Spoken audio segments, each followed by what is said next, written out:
Hello everyone. In this video we are going to see about the peritoneal reflections on the liver along with the bare areas of the liver. Before we start the peritoneal reflections, we'll have the revision of external features of the liver. Liver is a wedge shaped structure and it has 5 surfaces. This is the anterior surface of the liver, this is superior surface of the liver, this is a right lateral surface. Here this is the posterior surface of the liver and this is the inferior surface of the liver. Posterior surface is separated from the superior surface by this posterior superior border and it is separated from the inferior surface by this posterior inferior border. Posterior superior and posterior inferior borders are blunt, while the inferior border, which is prominent, separates the anterior and right lateral surface from the inferior surface and shows the interlobar notch and the cystic notch. Now coming to the peritoneal reflections on the liver. So if we take the transverse section of the abdomen, where the fissure for the ligamentum venosum, caudate lobe and inferior vena cava will be taken in the cross section. The transverse section of the abdomen will be like this.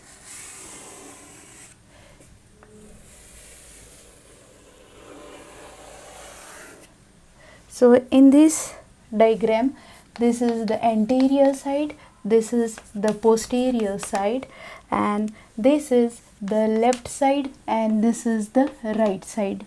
We know the peritoneum, which covers the under surface of the diaphragm and which covers the anterior and posterior abdominal wall, are called as the parietal peritoneum, while the peritoneum which covers the viscera is called as the visceral peritoneum. Now this parietal peritoneum from the anterior abdominal wall and under surface of the diaphragm is reflected over the anterior surface and superior surface of the peritoneum in the form of sickle shaped fold called as a falciform ligament. So this is the falciform ligament.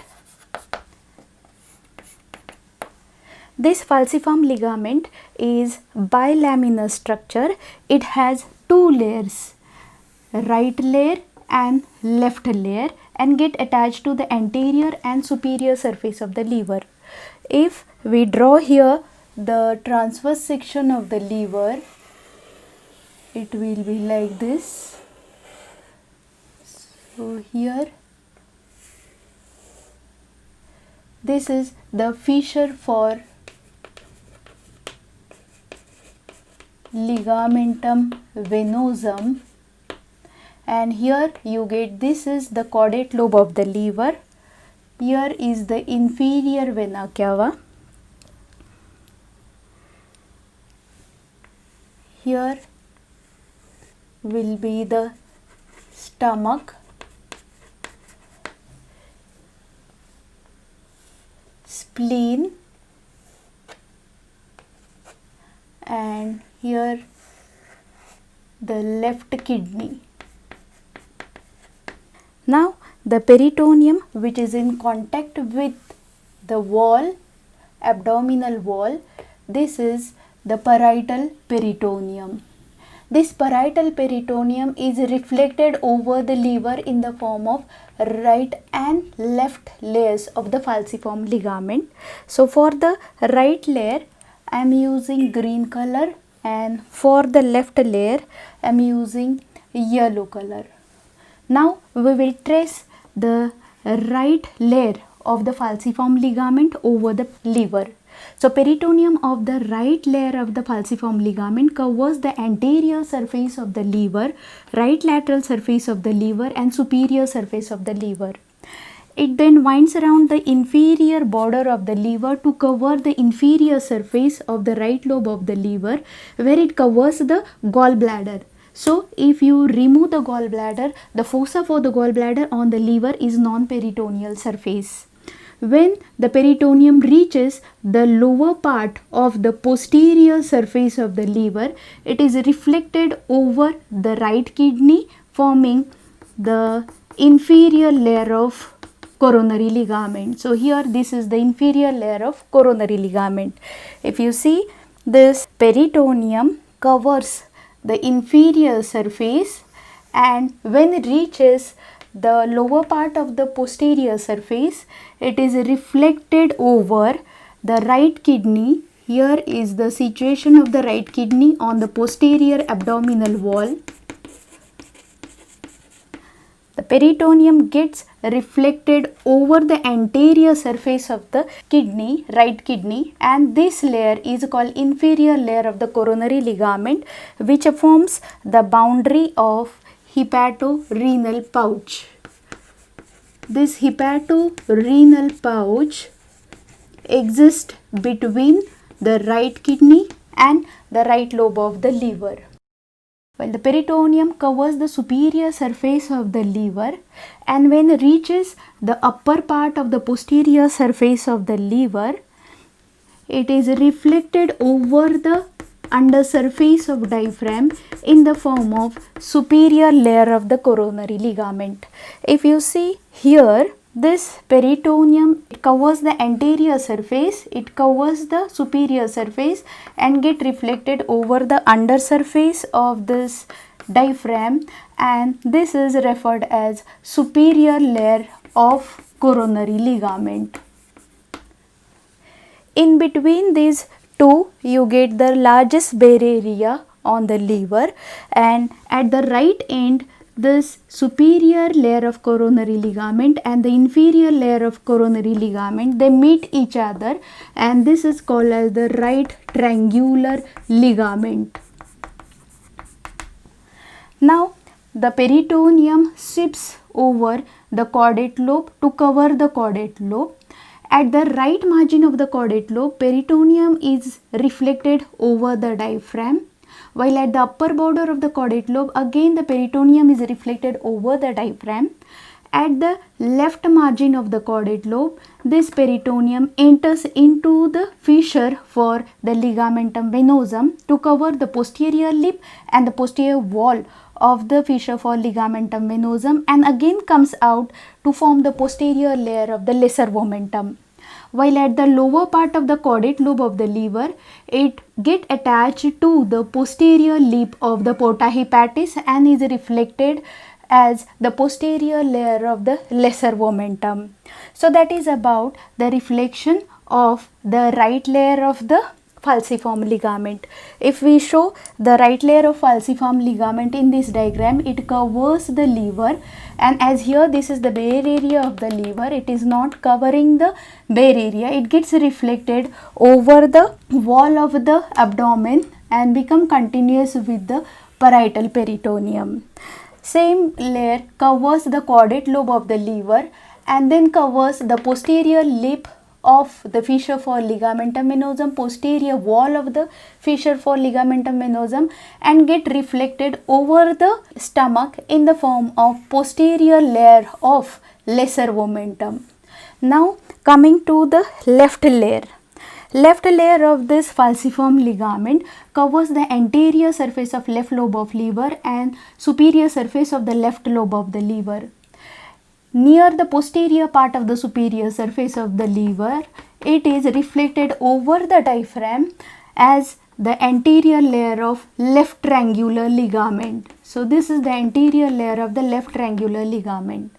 Now the peritoneum covers the inferior border of the left lobe of liver, then it covers the inferior surface of the left lobe of liver, covers the posterior surface of the left lobe of liver, and when it reaches again the superior surface, near the posterior end of the superior surface, again it get reflected to the diaphragm in the form of posterior layer of left triangular ligament. Both these layers are continuous at the left margin and they form the left margin of the left triangular ligament. So the area enclosed between these two will be the non-peritoneal area. It is not covered by the peritoneum.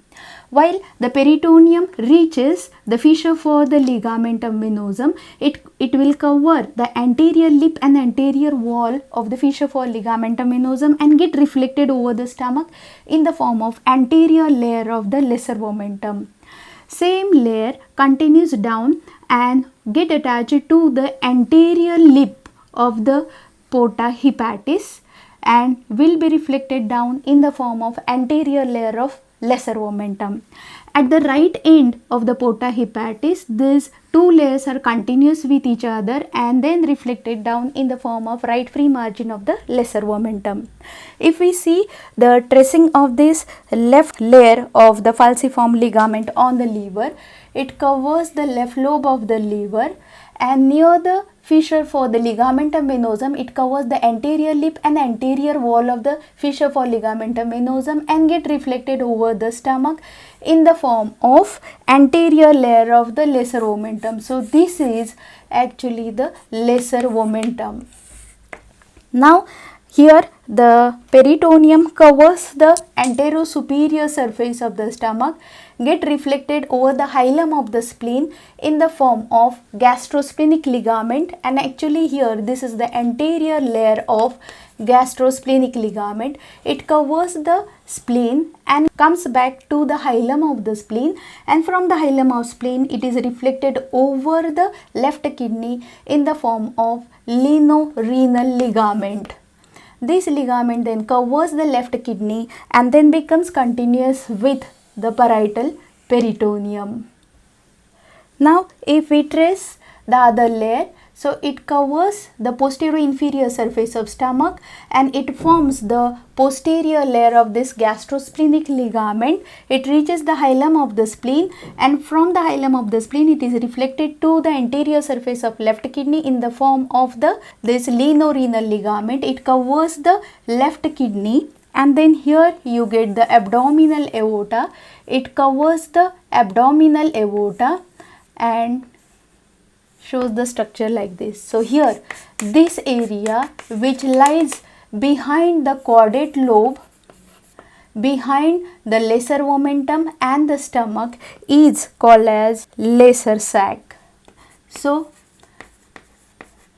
from that it is clear that caudate lobe of the liver is the only area which is covered by the peritoneum of the lesser sac. Remaining peritoneal areas on the liver are covered by the peritoneum of greater sac. So here this is the greater sac. Now from this peritoneal reflection, it is clear that some of the areas on the liver are not covered by the peritoneum, and these areas are called as the bare areas or non-peritoneal areas. So these areas are, bare areas on the anterior surface include the attachment of falciform ligament to the liver. On the superior surface, the attachment of falciform ligament. In between the right and left layer, the part of liver is bare area. It is non-peritoneal. Likewise, on the superior surface of the left lobe of liver, there is a left triangular ligament. In the area between the two is the bare area of liver.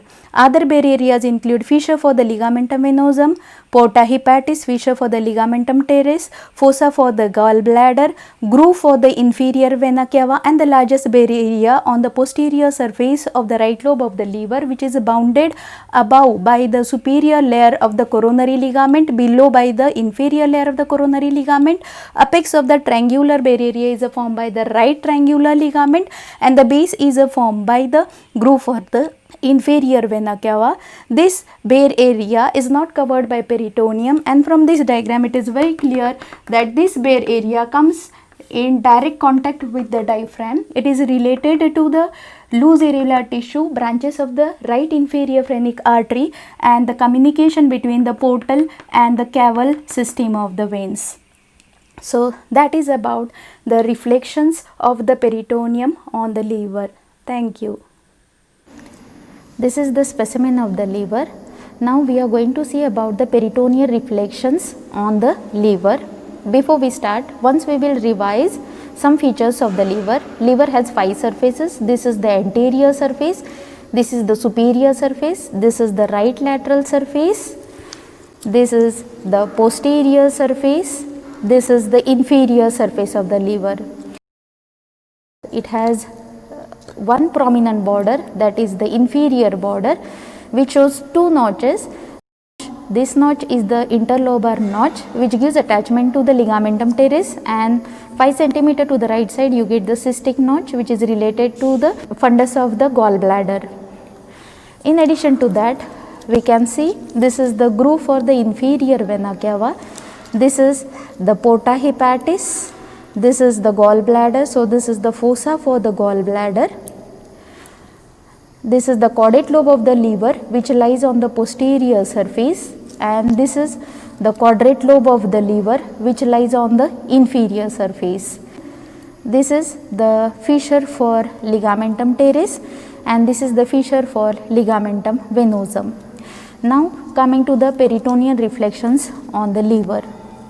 Parietal peritoneum from the anterior abdominal wall and the undersurface of the diaphragm are reflected over the anterosuperior surface of the liver in the form of sickle shaped fold called falciform ligament. So, this is the falciform ligament. This falciform ligament is bilaminar. It has a right layer and the left layer. First we will trace the right layer of the falciform ligament. Peritoneum of this right layer of the falciform ligament sweeps to cover the anterior surface of the liver, right lateral surface of liver and superior surface of liver. It winds around the inferior border of the liver to cover the inferior surface of the liver. Here it covers the gallbladder, so that if you remove the gallbladder, the fossa on the liver, that is the fossa for gallbladder, is non-peritoneal area. So, peritoneum now covers the gallbladder, quadrate lobe of the liver and reaches the lower part of posterior surface of the liver. Near the lower part of the posterior surface of liver, peritoneum is reflected over the anterior surface of the right kidney in the form of inferior layer of the coronary ligament, while the peritoneum from the superior surface, when reaches the upper part of the posterior surface, is reflected upwards on the undersurface of the diaphragm in the form of superior layer of the coronary ligament.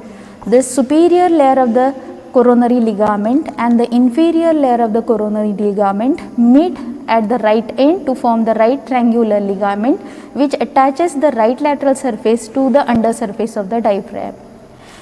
Later peritoneum sweeps upwards to cover the caudate lobe of the liver. On the right side of the caudate lobe, peritoneum is reflected over the diaphragm. At the superior border or the margin of the caudate lobe, peritoneum is again reflected to the undersurface of the diaphragm. When peritoneum reaches the left margin of the caudate lobe, it enters into the fissure for ligamentum venosum and it covers the posterior lip and posterior wall of the fissure for ligamentum venosum. In the lower part of the caudate lobe, it gets attached to the posterior lip of the porta hepatis, and from both these areas, that is at the fissure for ligamentum venosum and the porta hepatis, later the peritoneum is reflected down in the form of the posterior layer of the lesser omentum. So, this is about the tracing of the right layer of the falciform ligament. Now, coming to the left layer of the falciform ligament. Left layer of the falciform ligament covers the anterior surface of the left lobe. It covers the superior surface of the left lobe and then get reflected over the undersurface of the diaphragm in the form of anterior layer of the left triangular ligament. It winds around the inferior border of the liver and covers the inferior surface of the left lobe of the liver. It covers the posterior surface of the left lobe of the liver, and when reaches again the superior surface, it is reflected upwards on the diaphragm in the form of posterior layer of the left triangular ligament. Both these layers, anterior and posterior layers of the left triangular ligament, meet at the left end and form the left margin of this left triangular ligament. Then this peritoneum reaches the fissure for ligamentum venosum and covers the anterior lip and anterior wall of the fissure for ligamentum venosum. It gets attached to the anterior lip of the porta hepatis. At these two areas, it gets then reflected downward towards the stomach in the form of anterior layer of the lesser omentum. At the right margin of the porta hepatis, the anterior and the posterior layers are continuous with each other and then reflected downward in the form of right free margin of the lesser omentum. Thus, you get there are some areas on the liver which are not covered by the peritoneum, and they are called as the bare areas of the liver. Now, we will see the bare areas of the liver. The area of the attachment of the falciform ligament to the liver on the anterior and superior surface is the bare area of liver.